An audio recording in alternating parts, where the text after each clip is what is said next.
Dante, kumusta ang COC filing ngayong araw? Monica, gaya ng inaasahan at naging pahayag ng Commission on Elections ngayong araw, Monica, at inaasahan bukas ay itong pagdagsa nga ng ating mga kababayang naghahain ng kanilang certificates of candidacy. At ngayong araw, Monica, ang pinakamarami naghain ng kanilang kandidatura ay mga party list group kung saan sa ngayon ay umaabot na sa mahigit 4 na po.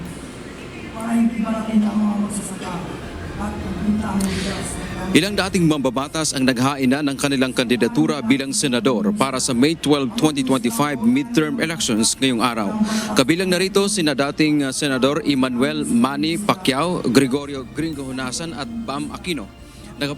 Nakapaghain na rin ng COC ang re-electionist na si Senator Ramon Bong Revilla Jr., retired Marine Colonel Ariel Querubin at dating National Security Advisor Norberto Gonzales na tumakbong presidente noong 2022 elections. Si Pacquiao ay sinabing tututukan niya kapag nakabalik muli sa Senado ay ang laban sa korupsyon na siyang nagpabagsak umano sa ating bansa.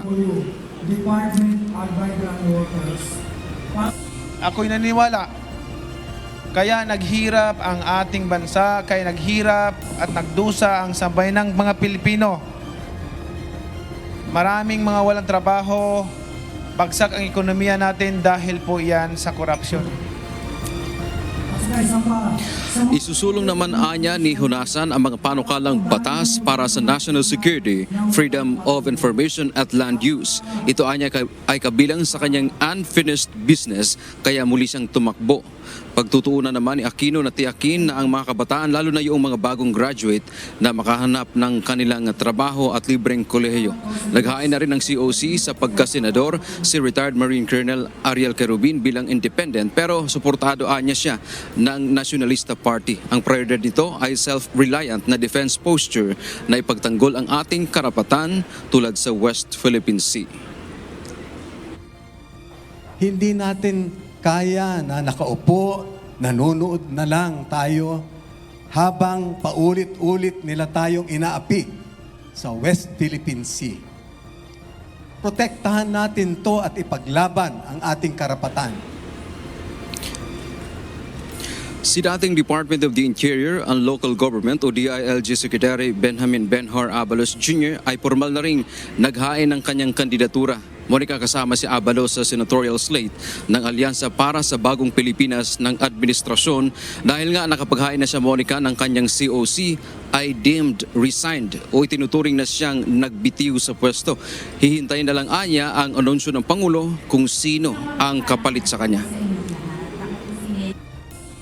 Iiwan ko ang isang departamento na very cohesive, very united dahil sa totoo lang po, pinakamahirap ang DILG dahil napakalawak. Isipin mo, susupervise mo lahat ng mga gobernador, mayor, hanggang barangay captain.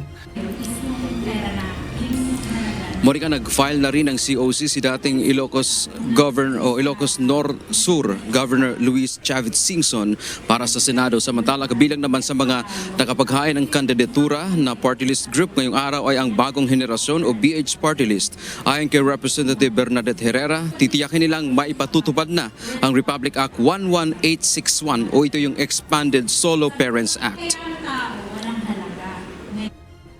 2 years in the making, tapos ng IRR, ni isang government agency, walang nagpatupad nito. That's why nung budget hearing, talagang diretsada ko silang lahat. It's not, hindi acceptable na hindi nila sundin yung batas. Kaya bago namin naipasa yung budget nila, lahat ng government agencies pinalabas yung guidelines with regards to the solo parents. Dagdag pa ni Rudy Medina, second nominee ng grupo, target din nilang magkakaroon, Monica, ng mga abogado ang distrito sa bansa. Paliwanag nito, lalo nilang mapagsisilbihan ang mabuti ang kanilang nasasakupan tulad sa aspetong legal. Ilang taon na ring nanunungkulan bilang barangay official si Medina.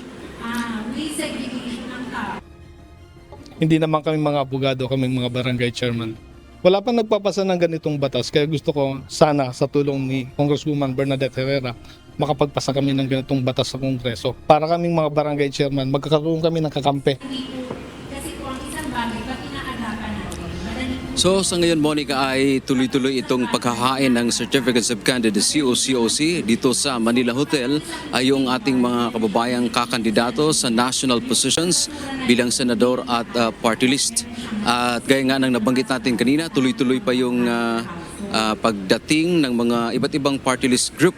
Pero ngayon dahil alas 5 na rin, Monica, so inaasahan natin na yung mga nakaupo na lang doon sa waiting area ang papayagan ng COMELEC na makapaghain ng kanilang COC.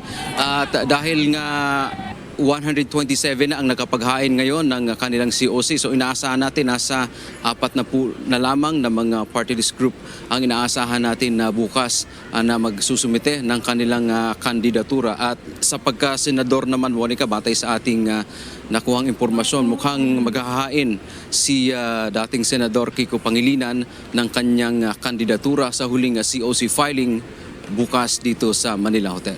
Yan ang ating update. Balik sa Monica. Maraming salamat, Dante Amento, live mula sa Manila Hotel.